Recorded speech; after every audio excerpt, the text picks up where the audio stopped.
ऐसा समझ लीजिए हवा ने मुफ्त में सैर करा दी। अब आखिरी हिस्सा पैदल ही पार करना होगा, लेकिन मुझे फायदा तो हुआ है।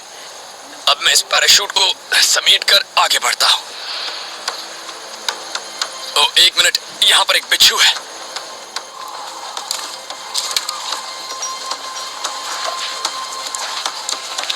ये डेजर्ट हेरी स्कॉर्पियन है। ये बहुत ही खतरनाक होते हैं और इन बिच्छुओं के पिछले हिस्से पर मौजूद डंक से सावधान रहना चाहिए। डंक काट लिया। एक बार फिर से चेक कर लेता हूं इसका डंक अच्छी तरह टूटा है या नहीं। आप देख रहे हैं ये मुड़कर मुझे पकड़ने की कोशिश कर रहा है। ये ऐसा ही करते हैं। आप अगर इसे उठा ले तो ये आपको पकड़ लेता है और जब तक आप चीखें ये आपको डंक मार देता है। लेकिन आज ऐसा नहीं होगा। मैंने इसका डंक तोड़ दिया है, इसीलिए मुझे चोट नहीं पहुंचा सकता। लेकिन इस बिच्छू को खाकर मुझे थोड़ी एनर्जी मिलेगी। पहले से सामने से खाना शुरू करता हूं। जब जान पर बनी हो तब हमें ऐसे काम करने पड़ते हैं जो शायद हम आम जिंदगी में ना करें, लेकिन उससे काफी फर्क पड़ता है। इंसान का शरीर बिना खाए 3 हफ्तों तक रह सकता है, लेकिन रेगिस्तान में बिना पानी के वो 3 दिन से ज्यादा नहीं बच सकता। अभी मुझे सबसे पहले पानी ढूंढना होगा। इन पथरीले इलाकों में पानी मिल सकता है क्योंकि अक्सर पानी के फव्वारों या सोतों का पानी इन पत्थरों में पड़ी दरारों से बाहर आता है।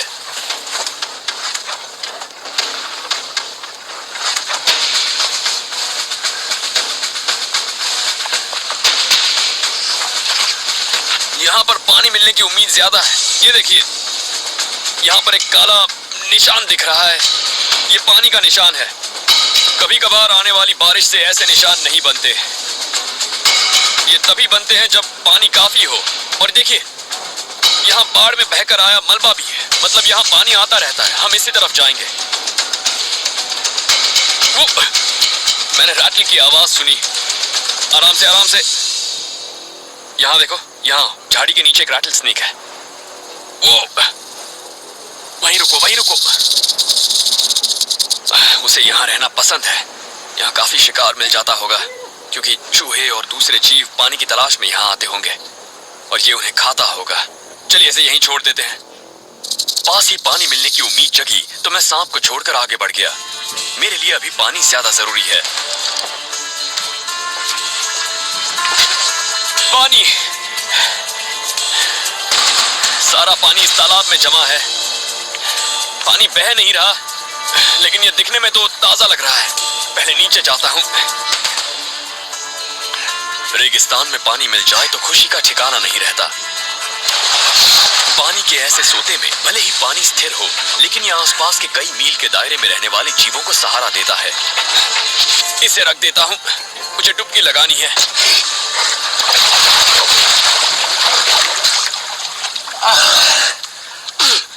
गंदा और बदबूदार है, लेकिन बहुत राहत देने वाला भी है। मजा आ गया। गंदा पानी पीने से हम बीमार हो सकते हैं।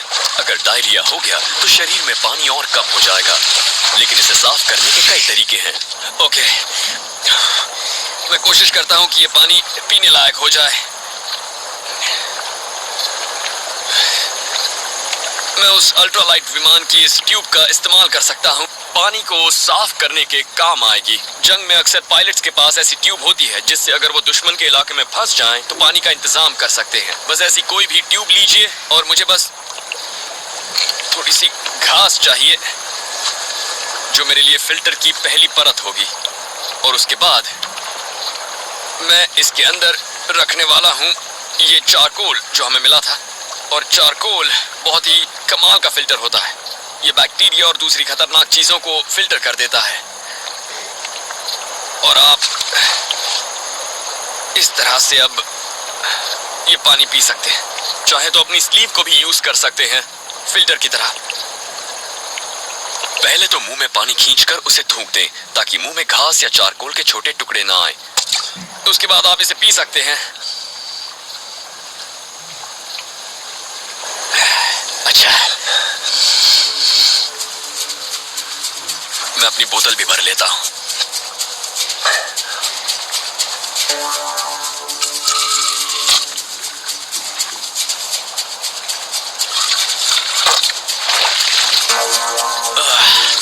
पानी पी लिया, बोतल में भी भर लिया, ठंडक मिल गई।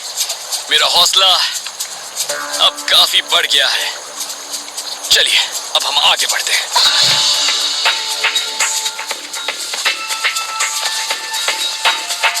एरिज़ोना के पहाड़ आसपास के रेगिस्तान के मुकाबले कहीं ज्यादा ठंडे हैं, लेकिन वहां तक पहुंचना इतना आसान नहीं है। इन पहाड़ों के करीब पहुंचने पर ये बहुत ज्यादा खतरनाक लगते हैं, बहुत खतरनाक है। यहाँ एक सही रास्ता ढूंढना होगा।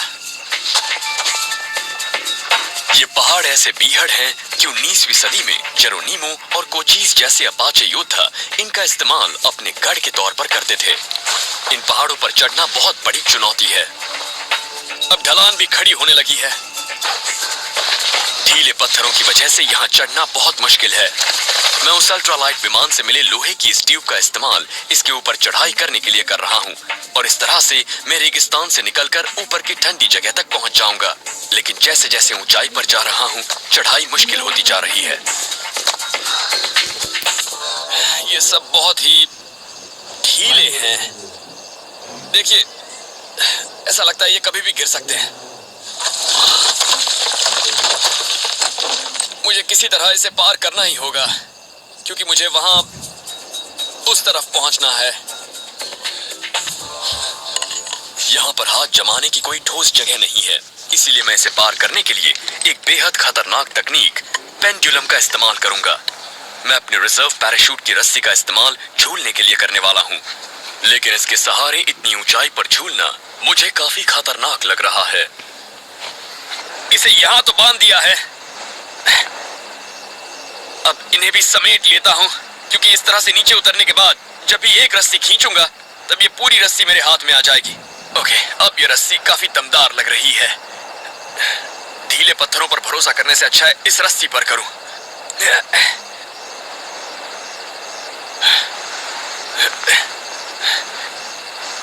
मुझे पूरा यकीन है कि मैं इसे पार कर लूंगा, लेकिन इसके लिए थोड़ा हौसला चाहिए। Come on, bear, you can do it. कई बार इस तकनीक का इस्तेमाल करके मैं इस खड़ी चट्टान को पार कर लूंगा, लेकिन खतरा इस बात में भी है कि कहीं पत्थर पर घिसकर ये रस्सी टूट ना जाए। ऐसा हुआ तो मैं मुसीबत में पड़ जाऊंगा।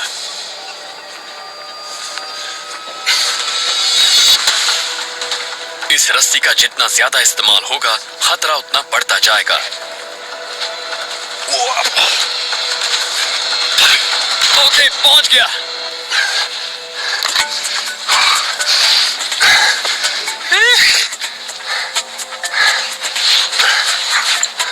ठीक है, रेगिस्तान की गर्मी से तो बच निकला। कितनी अजीब बात है, ये जगह जितनी खूबसूरत है उतनी ही ये खतरनाक भी है। लेकिन यहाँ पर काफी हवा है और ये ठंडी जगह है। जैसे जैसे आप ऊपर चढ़ते हैं, तापमान में काफी बदलाव आता है। कुछ ही घंटों में आसपास का इलाका 6 बार बदल सकता है। चिलचिलाती धूप वाले रेगिस्तान से लेकर घने जंगलों तक। रात होते ही तापमान गिर जाएगा, पर आग और कुछ खाने की मदद से आप रात काट सकते हैं। अगर आपके पास फायर स्टील या फिर माचिस ना हो तो आप एक फायर पिस्टन बनाकर आग जला सकते हैं। उसके लिए आपको 2 ट्यूब चाहिए, और मैं अल्ट्रालाइट विमान के मलबे से ये लेकर आया हूं, जो एक दूसरे में अच्छी तरह फिट हो रही हैं। और इसमें होता यह है कि कंप्रेस्ड हवा से उसी तरह से गर्मी पैदा होती है जैसे साइकिल के पंप से हवा भरने पर वो गर्म हो जाता है। चारकोल का एक टुकड़ा लेकर इसके एक सिरे में उसे डाल दीजिए, ये गर्म होकर सुलगेगा। इस ट्यूब का दूसरा छोर सील होने के बाद फायर पिस्टन तैयार है। अब मुझे अच्छी तरह इसे चलाना है ताकि इसमें कंप्रेस्ड हवा से गर्मी पैदा हो सके। इसे बाहर निकालने पर मुझे अंगारे मिलेंगे। पता नहीं, फिर से कोशिश करता हूं।